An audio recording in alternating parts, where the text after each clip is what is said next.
Ada satu orang di antara kita mungkin tahajudnya 10 rakaat setiap malam, duhanya 12 rakaat setiap pagi, baca Qur'annya one day one juz, satu hari satu juz, malamnya one night one juz, satu malam satu juz. Satu keluarga di antara kita ini puasanya luar biasa Senin Kamis. Satu keluarga berpuasa Senin Kamis. Tak cukup puasa Senin Kamis, dia puasa Nabi Daud. Sehari puasa, sehari tidak, sehari puasa, sehari tidak. Tak cukup dia puasa Nabi Daud, dia puasa-puasa sunnah lainnya. Istrinya nutup aurat dengan sempurna, pakai nikob, pakai cadar, pakai purda, pakai manset, pakai kos kaki. Suaminya 5 waktu ke masjid tak tertinggal takbiratul ula. Anak-anaknya di pondok pesantren hafiz dan hafizah. Tiap pagi berinfak, tak pernah menggunjing orang. Quran terjaga, aurat terjaga, tahajud terjaga, 5 waktu terjaga, duha terjaga, Quran terjaga, puasa terjaga. Sempurna satu keluarga nih, amalnya. Tapi sudah 8 tahun dia tak tengok ayah ibunya. Sudah bertahun-tahun dia tak nyapa kedua orang tuanya. Sudah bertahun-tahun dia tak berhubungan baik dengan ayah ibunya. Sudah berminggu-minggu dia berkelahi dengan ayah ibunya. Sudah berhari-hari dia bermusuhan dengan kedua orang tuanya. Maka anak seperti ini, seluruh amal yang mereka kerjakan tertolak di sisi Allah Subhanahu wa taala, tidak akan diterima Allah. Sebaliknya, kalau ada di antara kita hari ini yang pandai melayani ayah ibunya, tidak ada uang, ayah ibu dia kasih uang. Tak ada rumah, ayah ibu dia buatkan rumah.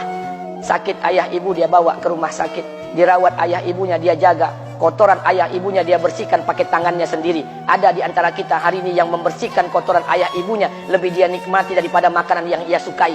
Begitu luar biasanya dia melayani ayah ibunya. Tapi dia tinggalkan sholat, dia injak-injak perintah Allah, dia tinggalkan perintah Allah dengan mutlak. Maka kebaikan satu orang anak ini kepada ayah ibunya seluruhnya tidak diterima Allah Subhanahu wa taala. Atau jangan-jangan inilah yang menjadi penyebab amal kita tak diterima Allah. Atau jangan-jangan inilah yang menjadi penyebab amal kita tertolak di sisi Allah. Kita sholat juga, kita sujud juga, kita puasa juga, kita ngaji juga, kita dengarkan ceramah juga. Maka oleh karena itu, Pak, Bu, ayah kita tuh tinggal di kampung, ayah ibu tinggal di kampung sana. Terkadang ayah ibu kita tak sekolah, SD, SMP, SMA tak tamat. Dia sekolahkan kita SD, SMP, SMA, S1, S2, S3 dengan harapan hidup kita lebih baik daripada keadaan dia sekarang.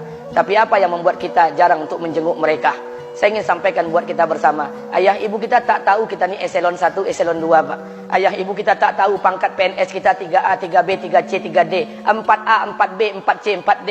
Ayah ibu kita tak tahu kita ni public figure. Ayah ibu kita tak tahu dan tak mau tahu. Yang dia tahu kita ni anaknya. Ayah ibu kita tak tahu kita punya sawit berapa. Ayah ibu kita tak butuh mobil kita. Dia tak butuh rumah kita. Tapi yang dia butuhkan kita. Apa yang membuat kita jarang untuk menjenguk mereka? Tahun 2016 di Masjid Damai Langgeng, saya diundang ceramah di sana. Habis pulang ceramah, saya baca WA SMS. Ada seorang ustadz Pekanbaru kirimkan WA dengan saya. Saya baca 2 kali, air mata saya menetes. Kenapa? Karena WA itu berisi cerita satu orang ibu sedang menelpon anaknya. Ibunya nelpon anaknya.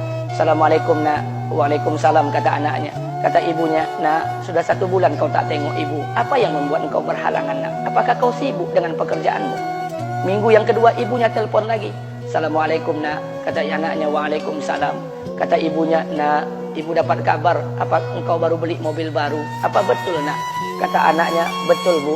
Kata ibunya, alhamdulillah nak, ibu bangga. Kau pandai menyenangkan hati anak istrimu. Minggu yang ketiga ibunya telepon lagi. Assalamualaikum nak. Kata anaknya, waalaikumsalam.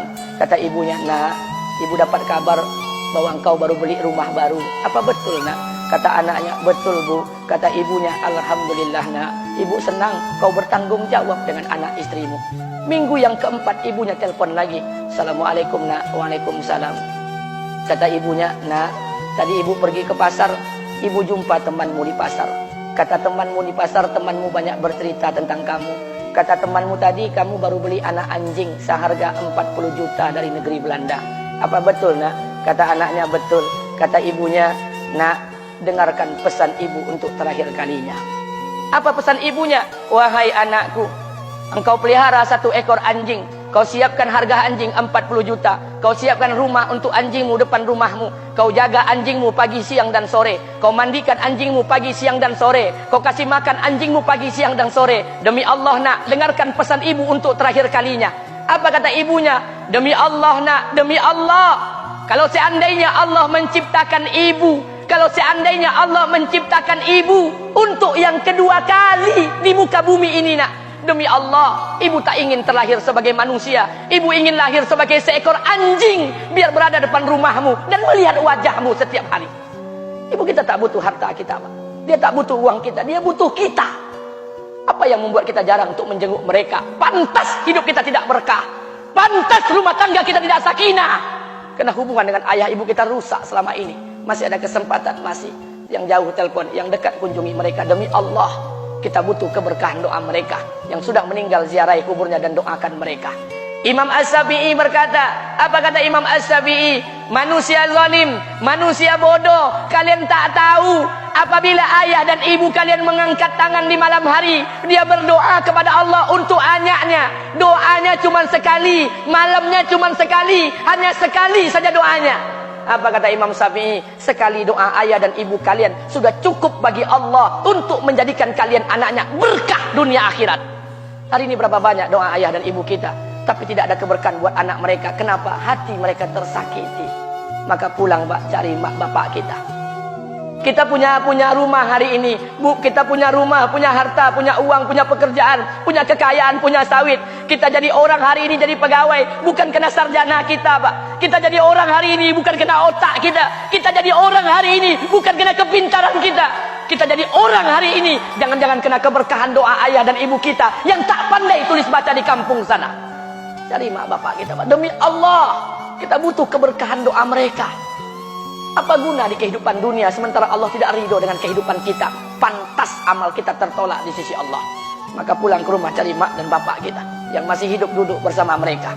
Kalau seandainya kita tak bisa membahagiakan mereka, jangan pernah menyusahkan mereka. Kalau seandainya kita tak bisa membuat mereka tertawa, jangan pernah membuat mereka menangis. Demi Allah, kita hanya punya satu ayah kandung, kita hanya punya satu ibu kandung. Tidak akan ada ayah kandung yang kedua, tidak akan ada ibu kandung yang kedua. Harta kita cuma satu, ayah kita cuma satu, ibu kita cuma satu. Tidak akan ada ayah kandung yang kedua, tidak akan ada ibu kandung yang kedua. Pangkat jabatan bisa dicari, harta bisa diraih, kesempatan membahagiakan ayah dan ibu kita hanya sekali di kehidupan dunia ini, Pak. Pulanglah. Ketika mereka memanggil, tinggalkan istri, tinggalkan pekerjaan, tinggalkan semua proyek kita.